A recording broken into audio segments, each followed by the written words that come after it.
아무리 거창해 보이는 국가의 정책도 사실은 지도자의 개인적 감정이라는 가장 인간적이고도 단순한 일 때문에 정해진다는 사실. 정치적 야인이었던 닉슨에게 건넨 커피 한 잔의 냉대는 독자 핵개발, 그리고 유신체제, 마지막엔 12.6 사태라는 국가적 경랑을 유발하는 치명적인 나비 효과였던 것입니다. 최근 미국의 트럼프 대통령은 이란 전쟁과 관련해서 조금 도와줄 수 있겠냐는 자신의 요청에 한국의 이재명 대통령이 사양하겠다라고 답했다는 사실을 공개적으로 언급했습니다.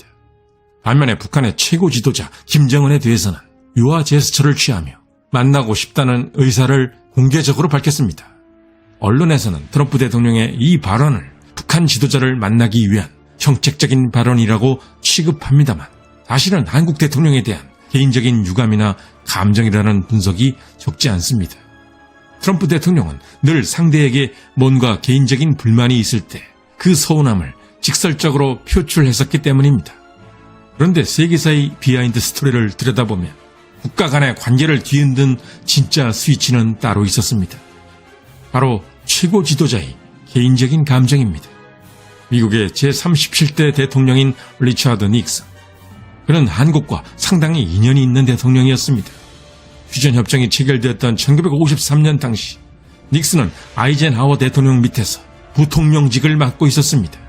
그러나 이후 닉슨은 1960년 대선에서 존 F 케네디에게 패배했고 1962년 캘리포니아 주지사 선거에서도 패배했습니다. 그래서 당시 미국 여론뿐 아니라 세계 각국의 여론은 닉슨을 정치적으로 끝났다고 보는 것이 대세였습니다. 이제 여러분이 걷어차고 갖고 놀 닉슨은 없다. 이것이 나의 마지막 기자회견이다. 마지막 기자회견에서의 닉슨의 이 발언은 사실상 정계 은퇴 선언. 그러나 흑수저로 태어나 부통령까지 올라갔던 닉슨은 그렇게 쉽게 무너질 사람이 아니었습니다. 그는 차기 대선 출마에 대비해 아시아 주요 국가 지도자들과 좀 더 가까워지기 위해 아시아 국가들을 방문하기 시작했습니다. 1966년 8월 닉슨의 서울 방문은 그렇게 이루어졌습니다. 그는 부통령이었을 때 한국의 휴전협정과 경제 원조를 지원했다는 인연이 있었기에 한국에서의 환대를 잔뜩 기대하고 있었습니다. 하지만 당시 한국의 대통령이었던 박정희는 닉슨을 정치적으로 이미 끝난 사람으로 취급하고 있었습니다. 닉슨은 부통령까지 올라갔던 인물입니다. 그가 이렇게 어려운 처지일 때 그를 환대하여 한국에 대해 좋은 기억을 갖게 해준다면 반드시 미래에 큰 도움이 될 것입니다. 그러나 박정희 대통령은 업무가 바쁘다는 이유로 닉슨과 커피 한 잔만 하는 것으로 만남을 끝냈습니다. 전직 미 부통령이었던 닉슨 정도라면 공식 만찬 정도는 해줘야 옳았습니다. 하지만 닉슨이 받은 것은 커피 한 잔뿐이었던 셈. 그렇다면 박정희 대통령은 왜 닉슨을 이렇게 홀대했던 것일까? 1966년 당시 박정희 대통령의 최우선 과제는 베트남전 파병을 고리로 미 존슨 행정부로부터 막대한 경제 원조와 군 현대화 지원을 받아내는 것이었습니다. 그래서 당시 박정희 정부와 미 존슨 정부의 관계는 매우 돈독했습니다. 이런 분위기에서 존슨 대통령의 정적이자 야당 인사인 닉슨을 환대하는 것은 아무래도 눈치가 보이는 일이었습니다. 또한 1960년 대선과 1962년 캘리포니아 주지사 선거에서 연속 패배한 닉슨에 대해 당시 미국의 주류 언론은 정치 인생이 완전히 끝난 인물로 결론 내리고 있었습니다. 한국의 정보 채널 또한 이런 지엽적인 정보만을 제공했기에 박정희 대통령은 닉슨을 그냥 한물 간 사람으로만 여겼던 것이었습니다. 보다 못한 주한 미국 대사 브라운은 그날 저녁 만찬을 추진했습니다. 한국의 장관들을 모두 불러 닉슨과 만찬을 하도록 함으로써 닉슨을 달래주려던 계획이었습니다. 그러나 공교로운 일이 벌어졌습니다. 그날 저녁 박정희 대통령이 장관들을 청와대로 불러 만찬을 했던 것이었습니다. 장관들은 모두 청와대로 향했고 닉슨을 위한 만찬은 엉망이 되었습니다. 텅 빈 만찬장에서 나홀로 식사를 하면서 닉슨은 어떤 생각을 했을까? 닉슨은 한국을 떠나면서 칼을 갈았습니다.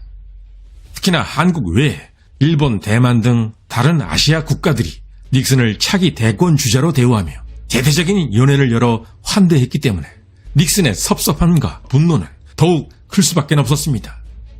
2년 후인 1968년 박정희 대통령에게 날벼락 같은 소식이 들려왔습니다.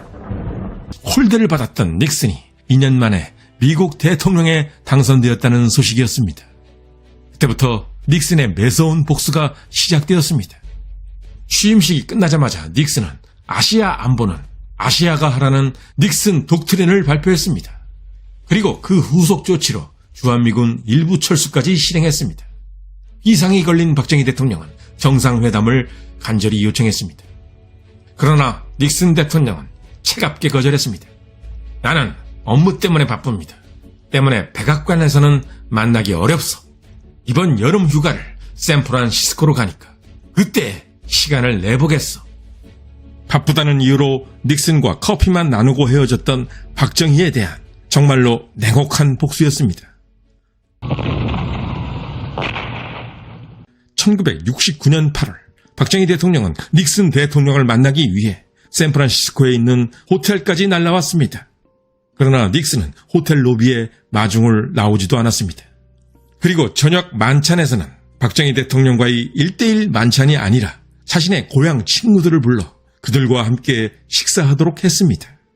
2년 전 자신이 당한 굴욕을 하나하나 갚아주는 정말로 무서운 뒤끝이었습니다. 다음은 이동원 외무장관에게 했던 박정희 대통령의 당시 상황에 대한 발언. 나는 너무나 비통했어. 약속 시간에 맞춰 차를 타고 호텔로 가면서 나는 닉슨이 최소한 호텔 로비에서 날 맞아주리라 기대했었어. 그러나 호텔 로비에서도 엘리베이터를 타고 올라가서 내릴 때도 심지어 방문을 열고 들어갈 때도 닉슨은 나타나지 않았어. 그는 방구석에 가만히 선치 있었어. 물론 걸어오지도 않고 저녁 식사 땐 시시껄렁한 자기 친구들을 불러 같이 식사하라는 게 아니겠소. 내 아무리 1966년 닉슨이 방문했을 때 섭섭하게 대했기로서니 이건 너무한 게 아니오. 아무리 복수라지만 닉슨은 왜 이렇게까지 했던 것일까? 닉슨은 부통령이었던 시절 미국의 2인자로서 한국의 휴전 과정을 똑똑히 지켜봤던 인물. 닉슨은 미국에 절대적으로 의존하며 조금이라도 유리한 조건으로 상호 방위 조약을 체결하려고 고군분투하는 이승만 대통령을 지켜봤습니다. 때문에 그는 미국 덕분에 겨우겨우 살아남았던 신생 대한민국의 처절한 실상을 너무나 잘 아는 사람이었습니다. 그런 그였기에 그는 한국에서의 환대를 더욱 기대했습니다. 그래서 그 기대가 무너졌을 때 그의 분노는 클 수밖에 없었던 것입니다. 힘도 없으면서 건방진 한국. 망해버려도 상관없어. 일본만 자유민주주의 국가로 유지시킬 수 있다면 충분해. 이것이 전혀 과장이 아닐 정도로 닉슨의 분노는 깊고도 깊었습니다. 결국 닉슨은 박 대통령에게 패싱을 당했다고 생각했고 패싱으로 갚았던 셈이었습니다. 이후에도 닉슨 대통령은 미 7사단을 철수하는 등 임기 내내 박정희 정부를 냉랭하게 대했습니다. 게다가 베트남에서 함께 싸우고 있었음에도 한국을 패싱하며 베트남 전쟁 종전 협정을 추진했습니다. 닉슨의 이런 행동 때문에 박정희 대통령은 위기감을 느꼈습니다. 그래서였을까? 핵폭탄 개발과 더 강력한 체제인 유신체제를 연구하기 시작한 것이 바로 이 즈음부터였습니다. 결국 닉슨 대통령의 개인적 감정이 한국이란 나라의 운명까지 바꿨던 셈입니다. 물론 닉슨 대통령의 이런 행동이 모두 박정희 대통령에 대한 복수 때문만은 아니었을 것입니다. 그러나 1966년 8월에 그 홀대가 매우 커다란 작용을 했다는 것은 부정할 수 없을 것입니다. 그래서 역사는 우리에게 명확한 경고를 던집니다. 아무리 거창해 보이는 국가의 정책도 사실은 지도자의 개인적 감정이라는 가장 인간적이고도 단순한 일 때문에 정해진다는 사실. 정치적 야인이었던 닉슨에게 건넨 커피 한 잔의 냉대는 독자 핵개발, 그리고 유신체제, 마지막엔 12.6 사태라는 국가적 경랑을 유발하는 치명적인 나비 효과였던 것입니다.